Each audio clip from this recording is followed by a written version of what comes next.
trade was a one way. And then on top of that, we defended Europe because they weren't paying their bills. So when I got in, they said, you're not paying your bills. You got to pay your bills. You're delinquent. And they said, well, does that mean you wouldn't fight for us? I said, if you're delinquent, I wouldn't fight for you. No, that you're right about that. This was at a meeting of the 28 countries where we're meeting, and somebody asked that question. I said, no, if you're delinquent. And we had 7 countries that paid, and the rest of them were way short, including Germany, by the way, which paid about half. I said, you got to pay your bills. And they said, does this mean that? I said, yeah, it does mean that. The next day, billions of dollars came in. Billions. They said, we got to start paying our bills. So I took in $400 billion from NATO countries, $400 billion.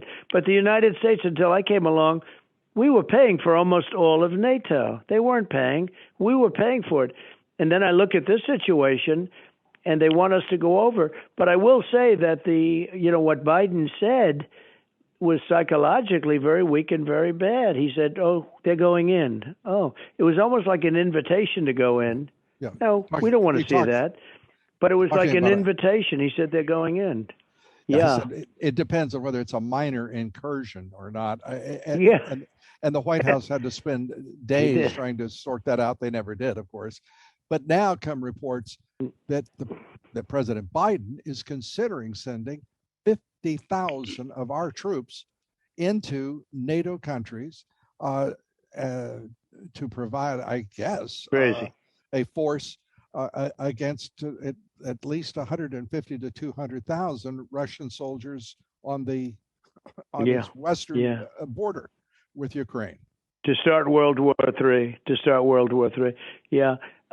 It's just all so crazy. And it would have never happened under me. It would have never happened. This wouldn't happen. Taiwan, which will happen eventually with China, probably after the Olympics, would never have happened. Now bombers are flying freely over Taiwan. And that would have never happened either. And Kim Jong-un is I have a very good relationship, but he's sending a lot of missiles up and on a daily basis. It's our country is no longer respected. If you don't have respect, I won't use the word fear, but you could use it if you'd like. Our country is no longer respected. And a lot of it had to do with that horrible, incompetent withdrawal from Afghanistan. Yeah. We left like we were surrendering. I don't call it a withdrawal. It looked like a surrender. And don't forget, I spoke to the Taliban, Lou. I spoke to Abdul, the leader, Abdul. I said, Abdul, no more American soldiers killed. They killed a lot of them during the Obama administration. And I won't go into the exact conversation, but needless to say, it was tough. And he understood it. And from that point forward, we didn't have one soldier killed. 18 months, we didn't have one soldier killed in Afghanistan. Think of that. And then we leave like we're a bunch of babies. I think 18 months, often. Lou. It's Abdul thinks about it, too. Yeah, and they're now meeting in Oslo to have a discussion about the way forward for the Taliban and the European countries. Can you believe it? They had a parade to parade our 85, and Lou, they had a parade to parade our $85 billion worth of equipment down one of their streets. Okay, they paraded our 85 billion. How about this? 70,000 trucks. 70. You know what? 70,000 trucks. There's no car company in the United States that has 70,000 vehicles sitting. 700,000 machine guns and weapons of different kinds. Night goggles, the best in the world, better than we have. The latest model, fresh out of the box, Lou. Fresh out of the box.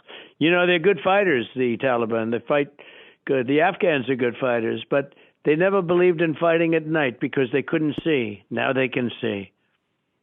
Unbelievable. Compliments of the United States.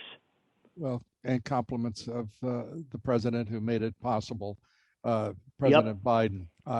There are other fears as well for American citizens that come as a result of confused leadership, I'll put it that way. The January 6th committee effectively creating political prisoners in this country for the first time.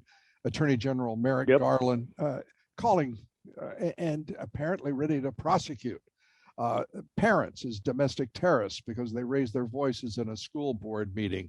The left telling us that parents have no place in deciding about the education of their children. We've got a corrupt government, as you well know, that's turned against Americans. Many Americans are afraid of their government now. Your thoughts on that? There's probably never been a time like this ever.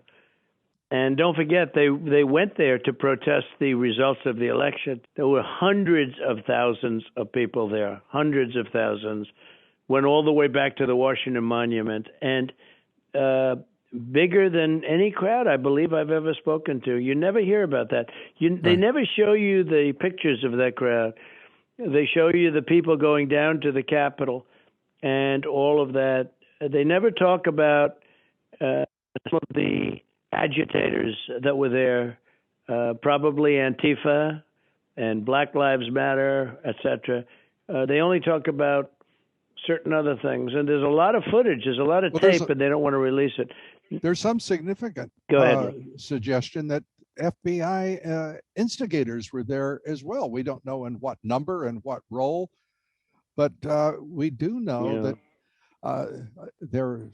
they do not appreciate the questions about their role and will not answer them, even when congressmen and senators are asking. So this is a difficult moment. So hard to believe, though, because I do know a lot of the people in the FBI, and there's so many great people. So hard to believe. But then you see that whole thing with the Michigan governor, which didn't sound right to start off with when I first heard it. But you see what's going up there with her. She's another one. Yeah. And look, our country's in trouble. Our country is in trouble. Our country is never, I don't think we've ever had a time like this.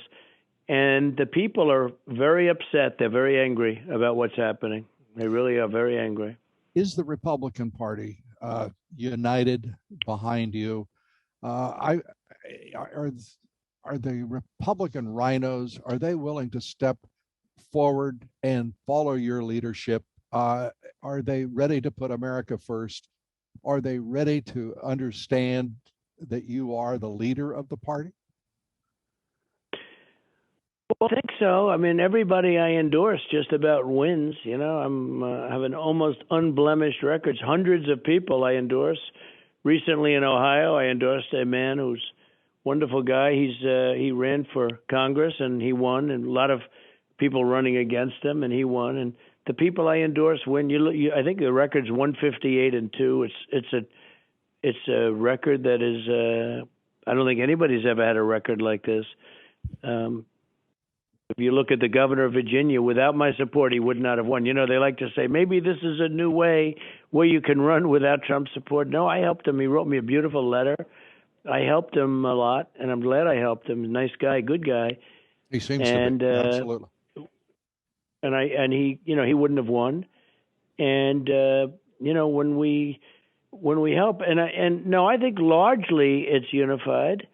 I think the Democrats have always been unified. Now they have a situation, I don't know if it's unification or not, but they have two people that are doing the right thing for the country. And they've become very popular in their states.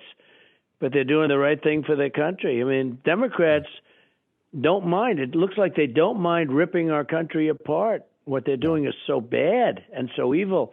And that voting rights bill, they call it the voting rights bill. That's not a voting rights bill. That's a bill to make sure that only Democrats can get elected for the rest forever. Exactly. Mr. President, I've got to ask you this because we've heard so many reports about McConnell being the source of the attempted friction between you and Governor DeSantis in Florida. Is it your sense that he was the instigator of that nonsense? That McConnell and McCarthy are working together to appear reborn as Trump Republicans on one day, and then whomever they may really be the next? Give us your thinking on that, would you? Well, I get along very well with Ron DeSantis. I endorsed him, and he went from a tiny number, 3%, and he shot up like a rocket immediately the following day. And it was over. The election was over the day I endorsed him. And then I had to get him through the so-called star of the Democrat Party, who turned out not to be much of a star. And he won the election. But, you know, I get along very well with him. McConnell is another story. Look, I endorsed him. He only won because of me too. Look, he came to my office. Yep. He came to the Oval Office looking for help. He was down 2 and heading south. He was not going to win. He was running against somebody named Amy McGrath, and she was a good politician. She was going to win. She had $91 or $93 million. She was ready to spend it, and I endorsed him at his request. It is very strong because they like me in Kentucky, and I like Kentucky. And I endorsed him, and he went up 20 points, 21 points when I endorsed him. Think of it, 21 points. He never went up 21 points in his life because he has a lousy personality. Who the hell is going to vote for him? So I endorsed him. He'd win very tight races. Give him credit for that, but he'd win tight races. And he went up and he won by 20 points. He never won by 20 points before. And if I didn't endorse him, he would have lost.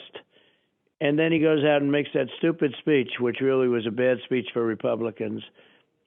So, one of those things that happens in politics. In politics, it's a tough and tumble world out there, Lou. But if I don't endorse Mitch McConnell, he loses. Yeah, you've heard, But if I don't endorse Mitch McConnell and others, they lose. I mean, they lose. Kemp, the same thing. If I don't endorse Kemp, he doesn't win in Georgia. Now he's got a very strong challenge from David Perdue, and I think David Perdue's probably going to do very well because they're angry at Kemp because of what he did, how he screwed up the elections in Georgia. So we'll see what happens, but we have a tremendously strong base. We have, I think, like no other. So when I go to Texas this weekend, they could have 70,000 people. I think they had 73,000 people 2 weeks ago in Arizona. Think of that. We had unbelievable numbers in Alabama. When I went to Alabama, we had 63,000 people. And, the people they're looking for hope, and they are angry, a combination of both.